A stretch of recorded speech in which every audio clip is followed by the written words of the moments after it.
आवाज ठीक है? ओके। तो सबसे पहले मैं आप लोगों से थोड़ा मुखातिब होता हूं और जानना चाहता हूं, किसी को पता है कि पहला फ्रिज, पहला एसी, पहला कार कहां बना था? कोई बता सकता है? पहला फ्रिज, पहला एसी, पहला कार। बहुत सिंपल सा साधारण सा सवाल है।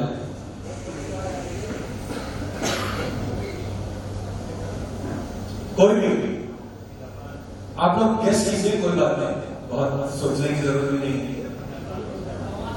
कोई भी बताना चाहे? India sir. जापान। इंडिया जी? इंडिया। इंडिया। किसी ने यहाँ से कुछ कहा? जापान। जापान जगह कहीं पे भी हो, लेकिन ये सारे सबसे पहले किसी के विचार में बने थे। आप लोग ये बात तो मानेंगे?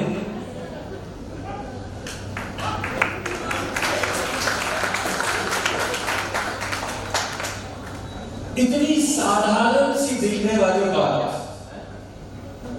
जिंदगी और दुनिया बदल सकती है अगर आप लोग उस पर ध्यान दें। चारों तरफ अपने देखिए, आज आपको जो भी दिख रहा है हम सोच भी नहीं रहे उसके बारे में।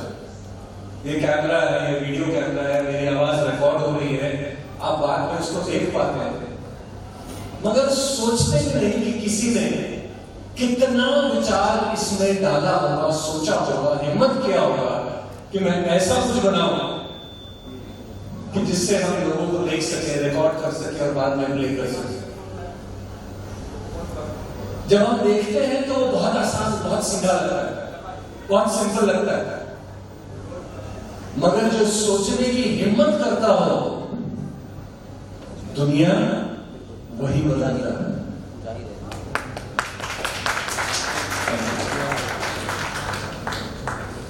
और तकलीफ मुझे इस बात की होती है कि विचारों में फंस के हम रह जाते हैं। आप जरा देखिए, जरा चारों तरफ कितनी सारी चीजें हैं जो आप अपने दिमाग से सोचकर बना सकते हैं, दुनिया को कुछ नया दे सकते हैं।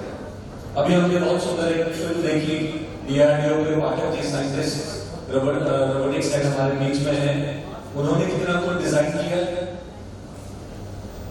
अब तक हम अमेरिका की तरफ देखते थे, यूरोप की तरफ देखते थे, लेकिन आज का भारत वो भारत है जहां हम हिम्मत कर रहे हैं बड़ा सोचने की, कुछ बड़ा करने की। और एक दिन वो दिन दूर नहीं जब अमेरिका, यूरोप हमारी तरफ मुड़कर देखेंगे और हमसे सीखेंगे। मेरी इच्छा तो ये है कि हम में से कोई जो यहां पर बैठा है, जो प्रतिभाएं यहां पर आज हैं, जो इतने बुद्धिजीवी यहां पर बैठे हैं, आप लोग में से कोई काश आज के बाद खड़ा हो, ये थॉट लीडरशिप ले कि हमें लोगों को जगाना होगा, उनको बोलना होगा कि हमारी सोच को एक बड़े लेवल पर ले जाने की आवश्यकता है। क्यों जरूरी है? क्योंकि अगर हम छोटी छोटी समस्याओं के बारे में सोचेंगे ना तो समाधान मिलेगा ना, अगर वो समाधान बहुत छोटे छोटे होने वाले और उसी में इन्वॉल्व होकर हम फंस गए। बड़ा सोचने की हिम्मत कितने युवा हैं, कितने लोग हैं जो आज करते हैं। और जो समस्याएं हैं चारों तरफ तो है, कुछ ना कुछ प्रॉब्लम तो है आज के इंडिया में, बढ़ती हुई इंडिया में वो नीड है। स्वामी विवेकानंद ने क्या ऐसे ही कह दिया कि अगर सफलता पानी हो तो एक आइडिया को उठाओ, उसको अपना जीवन बना लो, उसी को खाओ, उसी को पियो, उसी में सो, जब तक कि सफलता तुम्हें मिल न जाए। तो क्या हमारे युवा उस लेवल पे सोच रहे हैं? क्या हम लोग सोच रहे हैं या हम अपनी आम जिंदगी में फंसे हुए हैं? क्या कर रहे हैं? मार्क्स चाहिए, क्यों चाहिए? सर नौकरी मिल जाएगी, ये एग्जाम क्लियर करना, इसके बाद ऐसा हो जाए, इसके आगे की जिंदगी क्यों नहीं? और मैं पुणे में जहां से आता हूं, मैंने देखा 19-19 साल के लड़के, युवा युवतियां हैं, यहाँ पे कुछ लोग बैठे जो आज दूसरों को भी नौकरियों देने की काबिलियत रखते हैं, खुद का व्यवसाय खड़ा कर रहे हैं और दूसरे युवाओं को भी प्रेरणा दे रहे हैं कि कुछ बड़ा सोचो, संभव हर कुछ है। और कितना अच्छा हो कि हमारे दरभंगा में, हमारे बिहार में अगर हमारे लोगों में भी ऐसी सोच आ सकती है। तो मुझे ऐसा लगता है कि एक विचार क्रांति की आवश्यकता है, कुछ बड़ा सोचने की आवश्यकता है, विचारों के भ्रम में नहीं फंसना। एक छोटी सी कहानी बताता हूं मैं आपको। यूरोप की एक घटना है कि एक व्यक्ति कोल्ड स्टोरेज में एक्सीडेंटली रात को बंद हो गए और अगले दिन सुबह जब उनको ढूंढा गया, लोगों ने देखा कि गायब है, और सुबह जब ढूंढ के निकाला गया तो कोल्ड स्टोरेज में वो व्यक्ति मृत पाए गए। उनके लंग्स में आइस क्रिस्टल्स मिले। अब नेचुरल सी बात है कि कोई कोल्ड स्टोरेज में रात भर रह गया हो, उसने सांस ली हो, आइस क्रिस्टल्स अंदर चले गए। मगर आप हैरान होंगे सुन के कि उस कोल्ड स्टोरेज में कोई पावर थी ही नहीं। और इस व्यक्ति ने मान लिया कि क्योंकि मैं बंद हो चुका हूं, ये हवा ठंडी होती जाएगी, और इतना सोचा कि अपने अंदर ठंड क्रिएट कर दिया, और जो नॉर्मल मॉइस्चर था उसको आइस क्रिस्टल्स में बदल गया, और इनकी वजह से उनकी मौत हो। पावर है क्या ताकत है हमारे विचारों में, क्या पावर है। और आज आप अपनी जिंदगी में यहां पहुंचे तो इसलिए पहुंचे हैं क्योंकि आप अपनी जिंदगी की रील्स बहुत बनाते हैं ना आप लोग। चलिए थोड़ी लंबी कहानी देख लीजिए। आप लोगों ने ही क्रिएट किया है। आपने जो सोचा आप जिस लायक है, आज आप वही हैं। और कल को अगर आज आप एक चीज डालते हैं तो कल कुछ नया क्रिएट हो सकता है। इसलिए मैं कहता हूं कि विचारों की क्रांति की आवश्यकता है, जो युवाओं में, हम लोगों में, बिजनेसमैन में, हर जगह क्रिएट की जा सकती है। 25 साल हो गए मुझे इस बात को समझते हुए। मैंने अपनी पूरी जिंदगी इसी बात को डेडिकेट कर दी है कि मैं समझूं कि हम कौन हैं, कहां से आए, हमारे विचार क्या है, और अगर हम विचारों को नया एक आयाम दें तो हम क्या क्या क्रिएट कर सकते हैं। 25 सालों में मैंने ऐसे लोगों को देखा है चमत्कार क्रिएट करते हुए। अगर विश्वास कर ले, क्रांति जब भी मैं क्यों कह रहा हूं विचार क्रांति और क्रांति, हम जब भी कहते हैं तो शायद मशाल लेते हुए लोग नजर आए या आपके ध्यान में आए कि ऐसे लोग हो। लेकिन क्रांति चाहे 1857 की हो जिसने हमें आजादी अल्टीमेटली 100 साल बाद दिलाई, या पंजाब में हरित क्रांति हो, या रेनेसांस इंडस्ट्रियल रिवॉल्यूशन जो हुआ, सारी क्रांतियों ने दुनिया को बदला है। मगर मैं आपसे कह रहा हूं विचार क्रांति। विचार तो बहुत आते हैं लहर की तरह और वापस ठंडे भी हो जाते हैं, मानते हैं या नहीं। आज एक फिल्म देखी, आज किसी को सुना और लगा कि कुछ करना चाहिए और फिर ठंडे हो गए। इसलिए मैं कह रहा हूं कि क्रांति में जब तक भावनाएं नहीं जुड़ेंगी, और आज सुबह से हम बात कर रहे हैं कि हमारी मातृभूमि मैथिल या हमारा कल्चर उसको छोड़ना नहीं चाहिए, मुझे ऐसा लगता है कि हमारे लोगों में भी जब तक ये भावनाएं नहीं जुड़ेंगी कि हमें कुछ अपने लिए करना है, अपने लोगों के लिए करना है, अपने युवाओं के लिए करना है, अपने देश के लिए करना है, तब तक वो विचार एक क्रांति बनकर नहीं उभरने वाला। ये एक प्रोग्राम होकर रह जाएगा। यहां से वापस हम जाएंगे, तालियां बजाएंगे कि बहुत अच्छा प्रोग्राम था, और वापस उसी दुनिया में फिर से चले जाएंगे। तो एक वापस एक वादा करके जाना होगा कि मैं भावनात्मक रूप से आज से जुड़ गया। अगर किसी को मदद चाहिए तो मैं उसके लिए तैयार हूं, मेरे दोस्तों को मैं जगाने के लिए तैयार हूं, मैं खुद कुछ एक्शन लेने के लिए तैयार हूं इस दिशा में। और ये भावना आनी पड़ेगी, जगानी पड़ेगी अपने अंदर और अपने चारों तरफ लोगों को, तभी वो एक क्रांति का रूप लेने वाली है। वरना हम हर साल शायद आएंगे, एक दिन खाना खाएंगे, भोजन करेंगे, वापस चले जाएंगे और फिर इस दिन को भूल जाएंगे। तो एक बहुत बड़ा सैलाब हमको क्रिएट करना है, ये हमारा उद्देश्य है।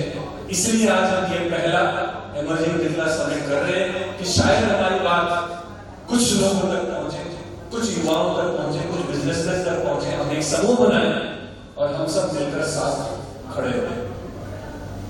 क्या लगता है आप लोगों को कि ऐसा होना चाहिए? हाँ या ना?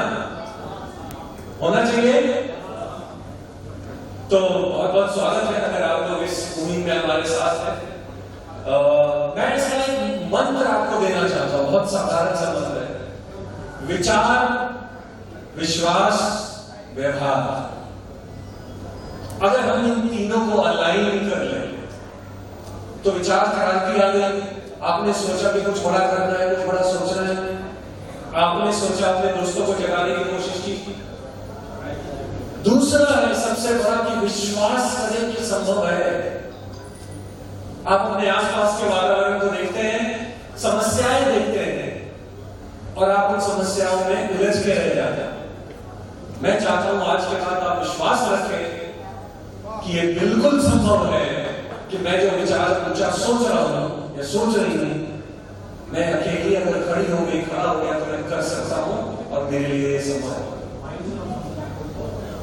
और जब ये विश्वास आ जाए तो फिर आपके व्यवहार में वो दिखाई देने लगे। करेक्ट? Thank you. क्योंकि ट्रांसफॉर्मेशन तभी आएगा जब हम विचारों से उसको एक्शन में लाने वाले हैं। वरना क्षमा कीजिएगा, हम में से सब बहुत बुद्धिजीवी हैं, हमारे पास बहुत आइडियाज और थॉट्स हैं, लेकिन जब तक उसको व्यवहार में नहीं लाएंगे तो जमीन पर, हकीकत पर कुछ नहीं होने वाला। और इसलिए विचार, दूसरा विश्वास और तीसरा व्यवहार। अगर हम ये तीनों अलाइन कर पाए तो मैं आपसे वादा करता हूं, और कोई खड़ा हो ना हो, मैं यहां पर हूं, हर साल आऊंगा, हर बार आऊंगा, आपके लिए मैं उपलब्ध हूं। जिसको भी मदद चाहिए, आप मेरे कोऑर्डिनेट्स हमेशा अवेलेबल है, यूट्यूब पे हूं, फेसबुक पे हूं, मेरे नंबर्स है। जब चाहिए आप कनेक्ट कीजिए, मैं जितना यथासंभव हो पाएगा मैं आपसे जरूर आपकी मदद करूंगा। करेक्ट? थैंक यू, धन्यवाद। मैं सिर्फ जाते जाते एक छोटी सी बात कहना चाहता हूं कि जो ये विश्वास की फसल है ना, अगर इसको कोई कीड़ा खाता है तो वो है असफलता का डर। कईयों को मैंने देखा है कि वो करना चाहते हैं, एक दो स्टेप भी लेते हैं, अगर वो रुक जाते हैं तो सिर्फ असफलता की डर की वजह से। नहीं हुआ तो क्या होगा, नहीं कर पाया तो क्या होगा, इतना बड़ा सोच रहा हूं, फेल हो गया तो क्या होगा। थॉमस एल्वा एडिसन ने ऐसे ही नहीं कहा कि 99% लोग जो असफल होते हैं वो होते हैं जो गिव अप कर जाते हैं जब वो अपनी गोल के बहुत करीब पहुंचे हुए होते थे। और अगर आज के बाद आप खड़े हैं और मेरे विचारों से सहमत हैं, इस विचार क्रांति में आप मेरे साथ हैं, तो सिर्फ एक बात आज करके जाइए। पहला कि मैं बड़ा सोचूंगा, मैं विश्वास करूंगा, एक्शन में लाऊंगा और असफलता को दिमाग से निकाल दूंगा, स्वामी विवेकानंद को मानते हुए कि तब तक मैं नहीं छोड़ूंगा जब तक कि मैं सफल ना हो जाऊं अपने ध्येय में, और वो सफलता आपके कदम चूमनी ही चूमनी है। Thank you so much. Ji sir.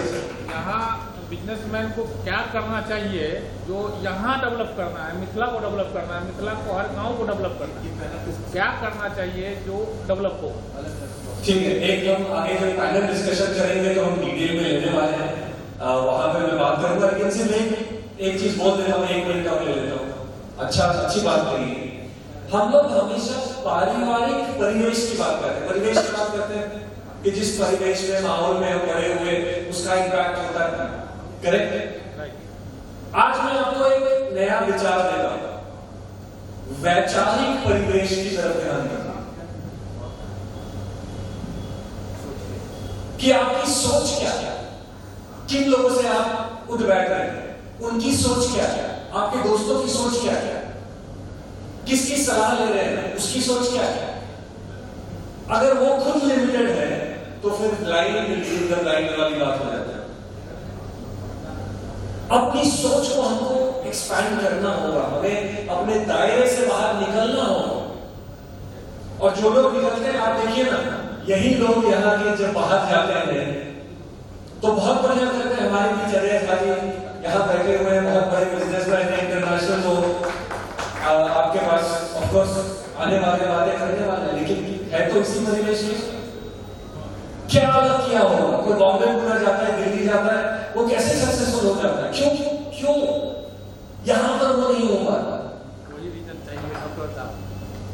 तो फिर हमारी कोशिश तो ये है कि हम ऐसा माहौल बनाएं और सबको एंगेज करें इन्वॉल्व करें और वैचारिक परिवेश में ध्यान दें कि हमारे विचार क्या है, और जो लिमिटिंग नेगेटिव बातें हैं उनको छोड़कर हम बड़े विचारों की तरफ बढ़े। अगर आप सहमत हैं तो हम लोग खड़े हैं आपके लिए।